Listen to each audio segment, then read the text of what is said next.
எல்லாம் நன்மைக்கே. என்னை நம்பு. உன் நம்பிக்கையும் பொறுமையும் உன்னுடைய வாழ்க்கையை வெற்றி என்ற திசையில் நிச்சயமாகவே பயணிக்க வைக்கும். உன் அப்பா நான் சொல்கிறேன் அல்லவா, நல்லது நடந்தே தீரும். எந்த நொடியும் மாற்றம் வரும். நீ கவலைப்படாமல் இரு. உனக்கான வழி பிறந்து விட்டது. உனக்கென்று மூடப்பட்ட கதவுகள் எல்லாம் இப்போது தானாக திறக்கப் போகிறது. இனி எல்லாமே சுபமாக நடக்கப் போகிறது. இது போதே உனக்கு நல்ல விஷயம் நடக்கப் போகிறது. தேவையில்லாமல் நீ உன்னை வருத்தி கொள்ளாதே. நீ உன் வாழ்க்கையில் தத்தளித்து கொண்டு இருக்கிறாய் என்பதை நான் அறிவேன். உன்னை எனது கரம் கொண்டு இறுக பிடித்து காப்பாற்றிக் கொண்டிருக்கிறேன். இன்னும் சில நாட்களில் அனைத்தும் மாறும். உனது எண்ணங்கள் அனைத்துமே நிறைவேறப் போகிறது. எல்லாம் தவறாக நடக்கிறதே, என்ன செய்வது என்று நினைக்காதே. நிதானமாக யோசித்து செயல்படு. அவசரப்படாமல் பொறுமையாக இரு. உன்னை விட்டு யார் விலகினாலும் அதையே நினைத்து நீ கவலைப்படாதே. எல்லாமே நன்மைக்கே என்று எடுத்துக்கொள். யார் உன்னை வெறுத்தார்களோ, யார் உன்னை உதாசீனப்படுத்தினார்களோ, யார் உன் நம்பிக்கையை எல்லாம் கெடுத்தார்களோ, அவர்கள் முன் நீ வளர்ச்சி அடைந்து உன் வாழ்வில் வெற்றி பெறப் போகிறாய். கவலைப்படாமல் இரு. நான் இருக்கிறேன். உனக்கு கோபம் வேண்டாம். உனக்கு வரும் அனைத்தையும் நான் ஏற்பேன். என் அனுமதி இல்லாமல் எதுவுமே நடக்காது. அதனால் கலங்காதே. அனைத்துமே பொடி பொடியாக போகிறது. உன்னுடைய மனம் தெளிவாகும் நேரம். இழந்ததையெல்லாம் மீண்டும் பெறும் நேரம். என் செல்ல பிள்ளையான உனக்கு எந்த குறையும் ஏற்படாமல் நான் உன்னை பாதுகாப்பேன். உனது வாழ்க்கைக்கு நானே பொறுப்பு. நல்லதே நடக்கும் உனக்கு. நீ முதலில் உன்னை நீ அறிந்து கொள். உலக வினை தன்னாலே நடைபெறும். நான் நடத்துவேன். நான் நடத்தி காமிப்பேன். நான் நடத்தி கொண்டும் இருக்கிறேன். நீ சாட்சியாக மட்டும் இரு. நான் எப்பொழுதுமே உன்னிடம் கூறிக்கொண்டே இருக்கிறேன். எதிலுமே முன் நிற்காதே. உடல் என்றால் நோய் வரும், மூப்பு வரும், மரணம் வரும். இது நிரந்தர உண்மை. எப்போதுமே உள்ளது. மாற்றமே இல்லாதது. இந்த உண்மையை நாம் மறுதலிக்கும் போது துன்பப்படுகிறோம். உண்மைக்கு எதிராக உலகம் இருக்க வேண்டும் என்று நம் எதிர்பார்ப்பு நமக்கு துன்பத்தை தான் தருகிறது. நீங்கள் சரண் செய்ய வேண்டிய எதுவும் ஏற்கனவே இறைவனுடையது அல்லவா? ஆனால் உங்களுடையது என்று நீங்கள் நினைக்கும் எதையும் விட்டுவிடுங்கள் என்றே நான் சொல்வேன்.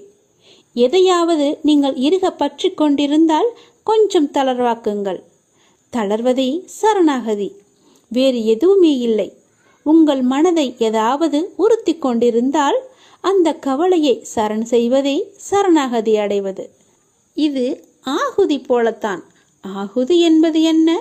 ஆகுதி என்பது யாகத்தீயில் பிரார்த்தனையுடன், நம்முடைய பிரார்த்தனையுடன், வேண்டுதலுடன் போடப்படும் பொருட்கள்தான் ஆகுதி. எனவே உங்களை என்னை உறுத்தி கொண்டிருந்தாலும் அல்லது உங்களிடம் கவலை இருந்தாலும் அதை ஆகுதியாக கருதி இறைவனிடம் நீங்கள் அளித்து விடுங்கள்.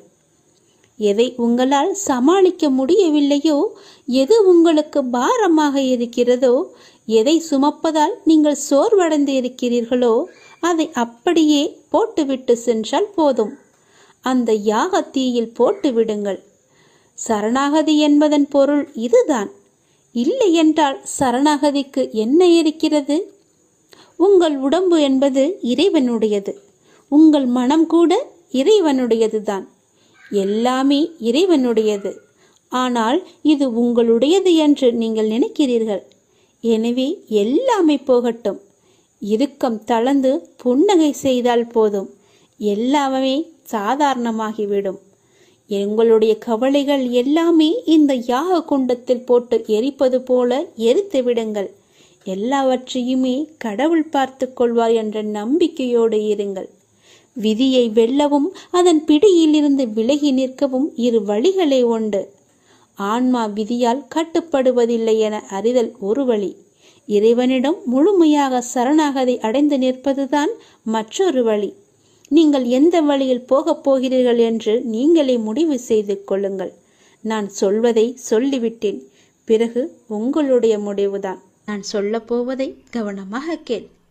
விதி கற்றுத்தரும் வாழ்க்கை பாடத்தை சரியான தருணத்தில் கற்றுக்கொள்ள நாம் தவறினால் அதே பாடத்தை மோசமான தவறான நேரத்தில் மீண்டும் விதி நமக்கு கற்றுத்தந்துவிடும். அதனால் புரிந்து கொண்டால் வெற்றி, புரியாதவரை பயிற்சி செய்து கொண்டே இருக்க வேண்டும்.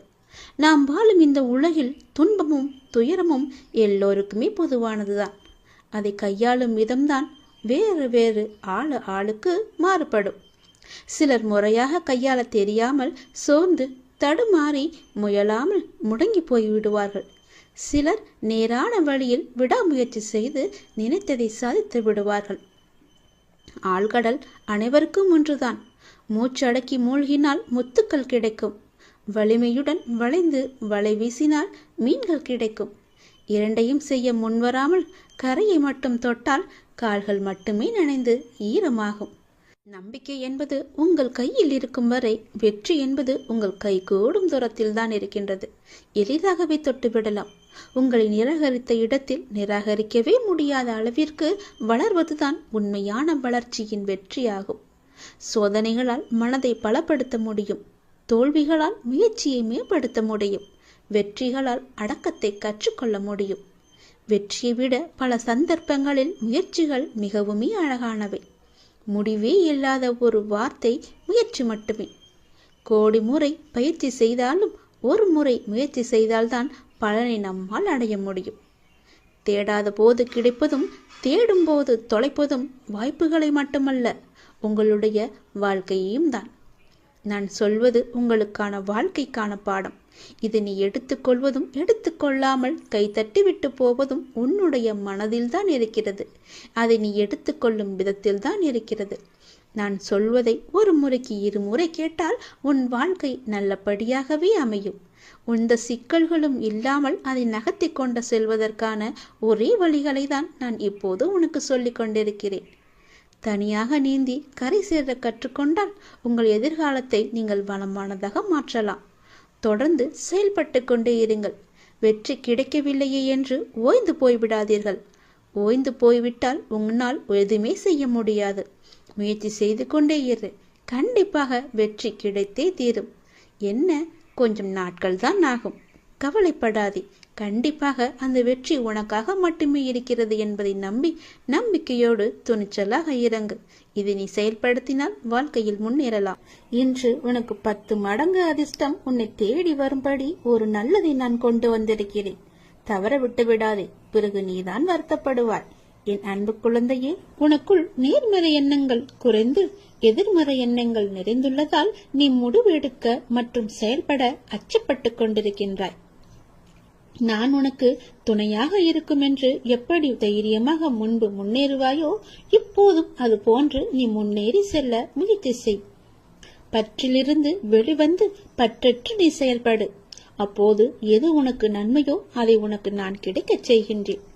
என் மீது உனக்கு நம்பிக்கை இருந்தால் நீ வாழ்வில் வரும் சிறு சிறு சறுக்களை கண்டு அச்சமின்றி உன்னுடைய லட்சியம் எதுவோ அதை நோக்கி நீ நடப்போட முயற்சி செய்.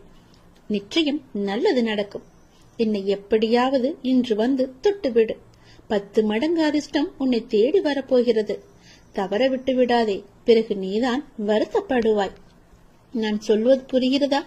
என்னை கும்பிட்டும் உனக்கு துன்பங்கள் தொடர்கிறது என்ற கவலையெல்லாம் இனி உனக்கு வேண்டாம். என்னுடைய கணக்கு வேறு. என் கணக்கு வைத்திருப்பவர் நான் அல்லவா? அப்பொழுது நீ யாரும் எட்ட முடியாத உச்ச நிலையை நிச்சயம் அடைவாய். உன்னுடைய கணக்கை நான் எழுதி வைத்து விட்டேன். நன்மைகள் அவ்வப்போது இடைவெளி விட்டு நடக்கும். உனக்கு சில நாட்கள் உனக்கு நன்மையாக இருக்கவில்லை என்றும் மனதில் பாரம் குறையவில்லை என்றும் என்னிடம் முறையிட்டாய் அல்லவா? அது மாறப்போகிறது. உன் முகத்தில் புன்னகை தாண்டவமாடப் போகிறது. நீ மீண்டும் புத்துயிர் பெற்றது போல எழுந்து வரப்போகின்றாய். அடுத்தடுத்து மீண்டும் எல்லா நன்மையாகவே நடக்கப் போகின்றது. ஆனாலும் நீ என் நாமத்தை கூறி ஜெபம் செய்து கொண்டே இரு. இடைவிடாது தொடர்ந்து கொண்டே இரு. அது உன்னுடைய நன்மையான நாட்களை அதிகரிக்கச் செய்யும். உன்னுடைய துக்க நாட்களை குறைக்கச் செய்யும். நான் சொல்வது புரிகிறதா? எல்லா நன்மைகளுமே உன்னை தேடி வந்து கொண்டே இருக்கிறது. எதை பற்றியும் இனி கவலைப்பட வேண்டிய அவசியமில்லை. நீயோ ஒரு குழப்பத்திலிருந்து உன்னுடைய மனமானது வெளிவருகின்றது. மீண்டும் வேறொரு குழப்பத்தில் சென்று மாட்டிக்கொள்கிறது. இது எதனால் என்று யோசித்து பார்த்தாயா? இது எல்லாமே நீதான் காரணம். வாழ்க்கையில் நிகழ்வுகள் தொடர் சங்கிலியாக நிகழ்ந்து கொண்டே இருக்கும். என்னை நம்பி இருக்கும் உன்னை ஒவ்வொரு பிரச்சனைகளிலிருந்தும் நான் அடுத்தடுத்து விடுவித்துக் கொண்டுதான் வருகின்றேன். ஆனால் நீதான் அதை உள்மனதாக ஏற்றுக்கொள்ள முடியாமல் தவித்துக் கொண்டிருக்கின்றாய். இன்னும் என் பிரச்சனை முடியவில்லை என்ற கோணத்திலேயே நீ என்னை பார்த்து கொண்டிருக்கின்றாய். உன் மனம் ஒன்றிலிருந்து மற்றொன்றை கண்டு குழம்பி தவித்து போகின்றது. இதுவும் சரியாகும். விரைவாகவே எல்லாமே சரியாகும். நான் உனக்கு துணை இருக்கிறேன். கவலைப்படாதே. எல்லாம் நல்லதாக நடக்க நான் உனக்கு ஆசிகள் வழங்குகின்றேன். இன்று என்னை எப்படியாவது வந்து பார்த்துவிடு அல்லது தொட்டுவிடு. 10 மடங்கு அதிர்ஷ்டம் உன்னை தேடி வந்து கொண்டிருக்கிறது. தவறவிட்டு பிறகு வருத்த பார்ப்பு இல்லாது ஆத்மார்த்தமான அன்பினால் இறையை தொழும்போது அந்த இறைவன் உங்களுக்கு எளிதாகவே காட்சி தருவார். அன்பு ஒன்றுதான் இந்த உலகத்தில் நிரந்தரமாக இருக்க வேண்டும். இந்த உலகை ஆளக்கூடிய ஒற்றை சொல் அன்பு. அன்பால் மாற்ற முடியாதது என்று இந்த உலகத்தில் எதுவுமே இல்லை. அன்பு என்ற ஒன்று உங்களிடம் அதிகமாக இருந்தால் உங்களுக்குள் கடவுள் தன்னை உருவேற்றி தானாகவே அதில் வந்து அமர்ந்து விடுவார். ஒரு நாளில் எதை பற்றி நீங்கள் அதிகமாக சிந்தித்துக் கொண்டு இருக்கின்றீர்களோ நீங்கள் அதுவாகவே மாறிவிடுவீர்கள். முடிந்தவரை கோபம், பொறாமை, வெறுப்பு போன்ற எண்ணங்களை விடுத்து அன்பால் நிரம்பி நல்ல எண்ணங்களை மனதால் நீங்கள் சிந்தியுங்கள். நாம் அளிக்கும் அன்பை மீண்டும் எதிர்பார்க்கும் பொழுதுதான் நாம் ஏமாற்றம் அடைகின்றோம். எந்த எதிர்பார்ப்புமின்றி நீங்கள் அன்பு செலுத்துங்கள். எந்த நிபந்தனைகளுமின்றி எதிர்பார்ப்புகளுமின்றி எல்லோரிடமும் அன்பை அளியுங்கள். அப்பொழுது உங்கள் உலகமே உங்களுக்கு புதிதாக தோன்றும். குறிப்பாக பார்த்தால் உங்களை நீங்களே அளவற்ற அன்பு செய்யுங்கள். உங்களை நீங்களே அன்பு செய்தால் தேவையற்ற எண்ணங்களை உங்கள் மனதிற்குள் திணித்து உங்களை நீங்களே கஷ்டப்படுத்திக் கொள்ள மாட்டீர்கள். உங்களுடைய ஆரோக்கியத்தை கெடுத்துக் கொள்ளவும் மாட்டீர்கள். உங்கள் ஆரோக்கியம்தானே உங்களுக்கு நல்லது. அன்பு குறையும் பொழுதுதான் குற்றங்கள் பெரிதாக பார்க்கப்படும். குடும்பத்தில், தொழிலில், நண்பர்களுடன், தெரிந்தவர், தெரியாதவர், விலங்குகள், பறவைகள், தாவரங்கள், பஞ்சபூதங்கள் இவை எல்லாவற்றுக்கும் அடிப்படையான இறைவன் என்று அனைவரிடமும் அன்புடன் நாம் இருப்போம். பல மடங்காக மீண்டும் அன்பை நாம் பெறுவோம். அன்புதான் உங்கள் பலவீனம் என்றால் நீங்கள் தான் உலகிலேயே மிக பெரிய பலசாலி. அதை நீங்கள் புரிந்து கொள்ளுங்கள். வெறுப்பது யாராக இருந்தாலும் நீங்கள் அனைவரையும் நேசித்து நாம வாழ்ந்து வருவோமே. நேசிப்பது நாம் தான் என்று சந்தோஷமாக வாழ்ந்து வருவோமே. உங்கள் வாழ்க்கையை நீங்கள் அன்பால் நிரப்பி பாருங்கள். உங்கள் வாழ்க்கையில் எவ்வளவு சந்தோஷமான பூக்களை சந்தோஷமாகவே பறிப்பீர்கள் என்று. உங்கள் வீடு, உங்கள் தோட்டம், உங்கள் இல்லம், உங்கள் சுற்றியுள்ள அனைத்துமே சந்தோஷத்தால் நிரம்பி வழியும்.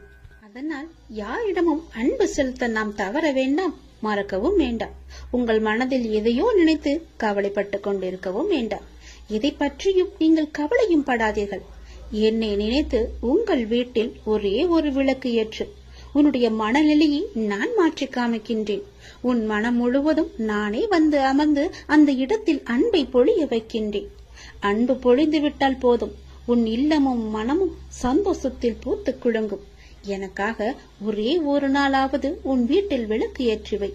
உன் மனநிலை மாறி சந்தோஷமாக இருப்பதை நீயே பார்ப்பாய். உனக்கு நிம்மதி இருக்கும். மனம் தளராதே. நீ உயரமாக வளர்ந்து ஜோதியை போல ஜொலிக்கப் போகிறாய். சந்தோஷமாக இருக்கு. என் அன்பு குழந்தையே, நான் என் மீது உனக்கு சத்தியம் செய்து தருகிறேன். இந்த சத்தியமானது என் மீதானது அல்லவா? கண்டிப்பாகவே இந்த சத்தியம் உனக்கு பலிக்கும். நிச்சயம் நடக்கும். இது கேட்டு முடித்த 10வது நிமிடத்திலேயே நடக்கும். மிக பெரிய அதிர்ஷ்டம் உன் வீடு தேடி வரும். நீயே எனக்கு நன்றி சொல்ல போகின்றாய். சந்தோஷமாக அதை அனுபவிக்க இந்த நொடி முதலே நீ அனுபவித்துக் கொள்ள எல்லாவற்றையும் நீ தயாராக வைத்துக்கொள். இது என் மீது சத்தியம். உன்னுடைய குறைகளை எல்லாம் தீர்த்து வைக்கவே நான் இருக்கின்றேன். நீ கலங்காதே. நீ மனமுடைந்து சிந்தும் கண்ணீர் துளிகளுக்கு மதிப்பு அதிகம். அதை இரக்கம் இல்லாத மனிதர்களிடம் நீ காட்டாதே. உனக்காகவே என் மனவாசல் என்றுமே திறந்து இருக்கின்றது. என்னுடன் உன் சுக துக்கங்களை நீ பகிர்ந்து கொள். என்னுடன் பேசும் பழக்கத்தை நீ ஏற்படுத்திக் கொள். உனக்கு இனி ஒவ்வொன்றாகவே நல்லது தொடங்க போகிறது. நீ பட்ட துன்பங்கள் எல்லாமே அனைத்துமே இந்த நொடி முதலே முடிந்து விட்டது. நான் உனக்காக வருகின்றேன். உனக்காக மட்டுமே நான் வருகின்றேன். கலங்காதே. என்னுடைய வரவால் இனி உன் வாழ்வில் எல்லா அற்புதங்களையும் நீ காணப்போகின்றாய். உனக்கு நல்லது நடக்கப் போகிறது. நல்லது மட்டுமே இனி நடக்கப் போகிறது. ஏனென்றால் இருள் நீங்கி ஒளிமயமான வாழ்க்கையை நீ வாழப் போகின்றாய். நீ எதிர்நோக்கும் அத்தனை செயல்களும் வெற்றி பெறும். அந்த நாள் வெகு தொலைவில் இல்லை. உனக்கு வழி துணையாக நான் இருக்க உனக்கு ஏன் கவலை? நீ எடுத்த முடிவில் உறுதியாக இரு. நீ செல்லும் பாதையில் உனக்கு துணையாக நான் வருகின்றேன். எதற்காகவும் எப்போதும் அவசரப்பட்டு விடாதே. நேரம் வரும்போது என்னுடைய அருளால் அது தானாக நடக்கும். உங்களுக்கு நல்லது நடக்கும்படி நானே அமைத்து தருகிறேன். ஏனென்றால் உன்னுடைய துன்பங்கள் எல்லாமே இந்த நொடி முதல் முடிந்து விட்டது. இன்னும் 10 நிமிடத்தில் ஒரு நல்ல செய்தி உனக்காக தயார் செய்து வைத்திருக்கிறேன். அது உன்னிடத்தில் வந்து சேர்ந்துவிடும். உன்னை நான் எப்போதுமே கைவிட்டு விட மாட்டேன். என்னை பார்க்கவில்லை என்று புலம்பாதே. நான் உன்னை பார்த்து கொண்டுதான் இருக்கிறேன். உனக்கு நல்லது நடப்பதற்கான வேலைகளை நான் தொடங்கிவிட்டேன். நீ சந்தோஷமாகவே இரு. என்னை தேடி நீ வர முடியாத சூழலிலும் உன்னை தேடி நான் வந்திருக்கின்றேன். நீ வாடி நிற்கும் போதெல்லாம் நான் ஏதோ ஒரு ரூபத்தில் உனக்கு வழிகாட்ட நான் வந்து அருள்வேன் உனக்கு. எனவே நீ எதை பற்றியும் எந்த கவலையும் பற்றியும் நீ கவலைப்படாமல் உன்னுடைய லட்சியத்தை நோக்கி நீ முன்னேறி கொண்டே இரு. இந்த ஆண்டில் உன்னுடைய லட்சியம் எல்லாமே நிறைவாகி வெற்றி பெறும் நாள் கண்டிப்பாக உனக்கு கிடைக்கும். சென்ற ஆண்டில் உன் கையில் வந்து சேராத வெற்றி இந்த ஆண்டு உன் கையில் வந்து சேரும். நேர்மறை எண்ணம் உனக்குள் எப்போதுமே இருக்க வேண்டும். நல்லது நடக்க நான் உனக்கு துணை இருக்கின்றேன். இது என் மீது சத்தியம். நிச்சயம் நடக்கும். 10 நிமிடத்தில் உனக்கான அதிசயம் நடைபெற போகிறது. சந்தோஷமாக இருக்க போகிறாய் நீ.